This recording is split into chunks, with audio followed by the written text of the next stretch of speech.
if you're watching this, you probably love comics. You probably love superheroes. We've been reading them, comic books, since we were young. They're a huge part of all of our lives. However, as it stands today, more people have consumed superheroes and enjoy them in almost every other possible medium than get them from comics these days. Hmm. Which leads me to ask the question, are comic books actually the best way to engage with superheroes? Think about what superheroes are. They're about speed, they're about power, they're about flashy costumes and big time fights and moments and emotions. These are all things that comic books can convey. There's no doubt about it. But when you have the difference between, let's say, even a superstar artist like Greg Capullo drawing Batman versus Christian Bale playing Batman, more people have seen Christian Bale's rendition of Batman than will ever know the name Greg Capullo or know what his artwork looks like or see his version. What does that mean? Man, this is a tough one. Because you bring up like superpowers, like, oh, it looks great on paper. I have yet to see a good super speed on film. I'm sorry. The best one was Eternals. Too bad the movie was meh. So like Heroes? Heroes? No, that was just them running normal speed and everything else moving. Geez, who was the speed runner in Heroes? Never mind. Never mind. Um, but yeah, like I think the answer is sort of. I think personally, comics is the best medium for the superhero. Mostly because they can continue telling that story irregardless of a human being. Bruce Wayne and Batman will always look that he would always look like a rich white dude with dark hair. You know, it doesn't matter if it's Christian Bale, Ben Affleck, um, anyone. That's going to keep going, and you don't have to worry about recasting and all that, and then retelling the story. In terms of continuous storytelling, which is what I think superhero comics does best, that works the most. That works the best in comics proper. But I don't feel that the serialized nature necessarily is a requisite of superhero comics. I disagree. Hmm. I feel like what you need there are the metaphors to encapsulate that you have a an individual in spandex saving the day, and that's meant to represent some sort of either adventure, meant to represent some sort of need on behalf of the said hero, or some sort of issue that happens in the world. Like if you can construct something off of that, then I think you have the essence of superheroes with throwing punches and whatnot. But I and the reason I don't agree, Tyler, is because I think you can tell contained superhero stories, and those are the things that I feel like get captured into those things. You don't have necessarily the length of time, I agree, to be able to maybe show the evolution of a character both in costume and out of costume. But that doesn't take away from whether or not you can see yourself reflected in the superheroics of the character. Is there a better medium in your opinion? Then I don't know that there's a better medium. I think each one does its own thing differently. Never have I felt the, team up of team up of some group of superheroes like Endgame, right? That like I get tingles thinking about that. In the comics, because I've maybe seen that more, and superheroes in the comics aren't always my thing. The way like smashing those toys, I think those climactic moments for me translate better in the films because they have other things sort of going on at the same time. But I think the heart of comics, and for me, I'm thinking of Hickman's FF, for example, that lands best in comics. Um, this is a tough one. I think that to me, we used to have a long time ago on this show, it used to be a recurring argument about whether or not a Spider-Man TV show would be the best version of showcasing that character. Hmm. And I would always say no, because in a Spider-Man TV show, like theoretically, oh my God, if you could do Sure. anything you wanted to do, right? It'd be crazy. But the reality is we don't live in that world. You can't do whatever you want to do. And so a Spider-Man TV show to be what it would need to be would cost way more than any studio would ever be willing to pay, and nor should they pay it. Whereas in comics, you can do anything you want to do, and you can do it for as long as you want to do it. How is it possible that we've had 20, 25 years, and I guess I should speak for myself. We've had 25 years of X-Men movies, and in my opinion, not one of them has been as good as some of the things like God Loves Man Kills, Morrison's X-Men, Hoxpox. They haven't they haven't even, to me, scratched the surface of what makes the X-Men so great. And I'd argue that's because of money. I think it's a big part of it. Yeah, I think when you have something that big that costs that much money, it has to appeal to as many people as possible. So it has to be a little diluted. It has a lot of hands in the pot, a lot of cooks in that kitchen, and I think the you lose what you have in comics, which is just a core group of at maybe 4 people, sometimes 2, sometimes 3, crafting a vision and doing that vision. Much less cooks in that kitchen. And I think that's why things are just more appealing and more enjoyable, like God Loves Man Kills. You could have an adaptation of that in a movie or a TV show, but it probably still won't even um, come close to the comic. I've also been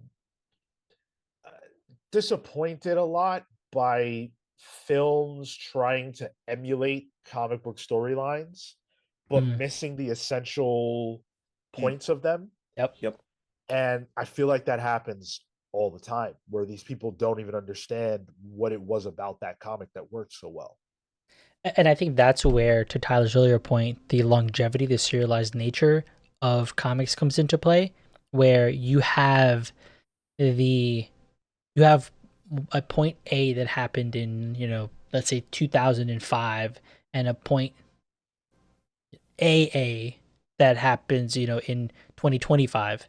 And you can draw all of those beats, and there's emotional weight there that you have to condense into the biggest beats for a 1 hour and a half long movie, a 2 hour movie, that you can't capture the same way. You can have familiarity between movies, but a lot of the time, I feel like it's difficult to capture the day to day, or week to week, or in some cases month to month, of a comic. The other thing that comics can do that film doesn't do, or animation, and I'd argue animation is probably the closest you can get to comics without being I comics. agree with that. But comics, the reader controls the speed. The reader controls the flow of things. Sure, the art and the writing can dictate how things should be read, but the act of reading a comic is so personal. Hmm. You're reading, how long you stay on a panel. It's totally up to you. What you notice in that panel, totally up to you. There was a thing in the most recent issue 1 of Batman by Matt Fraction and Jimenez, where Batman takes his cowl off to talk to Killer Croc, spoiler alert, whatever. But there's just one small panel where Batman puts his cowl back on because people walked in, and there's just 2 little lines showcasing that movement. And that's something that comics can do that you can't, like, I don't even know if everyone who's reading the book will notice that. But because I noticed it, that was a benefit to that book that a film just really can't do in the same way. Sure, it can in certain ways, but not the same way. So I think that's the personal nature of the comic too is just important. Yeah, and I guess I don't want us to have this conversation without considering the alternative, because there is the person, and not just the Hmm. person. There are many people who would say, okay, sure, but I've only interacted with Spider-Man on film and he's my favorite superhero and he Sure. means the world to me, and you can't say that your connection to Spider-Man is deeper or anything like that just because you read comics and I don't. Yeah, that's a good point. Mm, And it's that part's hard because maybe it's also the first touch point where somebody makes with that hero, and that's just what it is, you know. And you decide not to move on, and I think you know what, Tyler, to the exact same thing that you just called out with that first Batman issue, that is maybe not prohibitive, but you have to be much more, I think, pensive and involved in reading comics in the same way they have to be involved in reading in general. That maybe makes it more difficult for here's how you need to consume the thing that I want you to consume as a film director, and you can get away with a lot more. And because of that work, I'm okay keeping this as the medium that I prefer because I like to be walked through the story as opposed to maybe stroll through it at my pace. you get that with time though. It's the same for watching film. The first time you see a film is not the same way you view a movie when you've seen it, when you've seen movies for 30 years. You know, you learn things, you learn how to take in the medium. Same for comics. When I was reading Deadpool, Wolverine Origins 2 in 2006 or 2007, I was probably barely looking at the art. I was probably just Hmm. storming through the dialogue. I remember reading comics at a clip early on. But I just can't like it's just you learn things happen. And I think there is a big discussion online, especially about moviegoers versus comic readers and how there's like a gatekeeping nature. I think that's wrong. I think people need to realize that people can consume characters and things in different ways. And that's good. Because let's be honest. Even the majority of us, well, I'm pretty sure I speak for all three of us and many of the listeners when I say that our first interaction with a superhero was probably not in a comic book. Yeah. Agreed. Yeah. And that's insane. That is crazy. Like, what, where else is that true? I mean, I guess you would have to look to books. But even something like Harry Potter, before those movies came out, there were millions and millions of people who had read Harry Potter already. So it's not as if it wasn't already popular.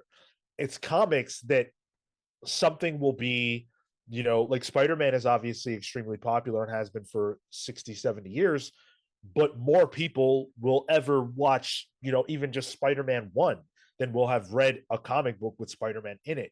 And that's probably never going to change. So is it just the accessibility of movies versus comics? Is it like, what is it? To me, if you ask me, I think that every other way to engage with heroes, whether you're talking about movies, television, or video games, is just more fun. And it puts you closer to that character than you can get. You can't get any closer than playing a Spider-Man. That's the closest you can get. That's fair. You are him. But think about the movie. Think about Spider-Man 1 where he's swinging and you have that first person view. You're him. When I was 11 years old, nothing meant more to me than that. I'm a lifelong comics reader now, but it's easy to understand for me why people choose the other mediums. Uh, I think the accessibility feature is key. It's just easier to see a movie than it is to figure out how to get into comics. yeah. It is a little. I'm of the mind of just read a damn comic and that's how you get into comics. But some people are a little have trouble, and that's fine. Watching a 2 hour movie easier. That's why I watch more movies than I watch TV because watching a movie for me is bite size, in my opinion. So I think the accessibility is key. Um, Still disagree, but I think that definitely is a benefit on the film side of things. I think it's a storytelling thing, right? Like I feel like that we're ingrained to want to sit around and hear a story, be it in conversation, be it around a campfire, be it an animated movie. And the thing that I think of that maybe isn't even directly it isn't adaptation, but is probably a direct translation, is manga to anime. We've all had a touch point of Dragon Ball Z, but I haven't read a Dragon Ball Tankobon, right? Like, but I know it through the anime, and a lot of the time, those are that much more faithful of an adaptation from an art style perspective, from a storytelling perspective. But it is a story being told to us, and I think that's the accessibility. Is you don't have to do the work as much as it's so rewarding to be able to read it at your own pace, to look at the art, to take that storytelling in your own hands. Sometimes it's easier to sit back and just kind of watch it unfold. And I It's think like also it's also only rewarding if you find it to be. Sure. Yeah. yeah, Yep. Yep. and this is kind of where my mind is going to, because I think the manga anime comparison is pretty interesting, because manga and anime have an end. Sure, I think Dragon Ball is the one that has continued past its creator and kind of continued, because that's just huge. But everything does have a beginning and end. Mm. Like Western superhero comics don't. Batman is not ending. Um, and then I think that's a key feature of superhero comics, is that it starts and it keeps going, and it always will keep going, and different people will have their takes on it. And to me, that's what's appealing about superhero comics. It's that you have a mold and a base of a character, and seeing the amount of people tackle that. And because that's so inherent in superhero comics for me, that idea is hard to do in anything else. I think I challenged the notion of that being prohibitive for a lot of people when we're talking about. I mean, I think in your example of anime manga, you're right. But I think if you're broadening it to talk about, just general film goers and television viewers, the MCU is an ongoing affair that has made multiple $billion, and a a a a feature of it is its ongoing nature. So the very same people who go to those movies and are comfortable with the fact that we have seen 3 Spider-Man films in the MCU alone, and a fourth one is coming out, and it's one of the most anticipated movies um, for Spider-Man. Those same people do not then go and buy comics. So there is a disconnect that doesn't relate to the ongoing nature, because A, they probably don't know about it anyway, and B, they've already seen X amount of Spider-Man movies over X amount of decades. Yeah. Definitely a messaging issue too with comics. Comics is a messaging issue, because I think everyone I've known who's like dove in, jumped in the deep end and tried comics has found that to be appealing in a way. It's getting through that and figuring out where to start and breaking in that seems tricky.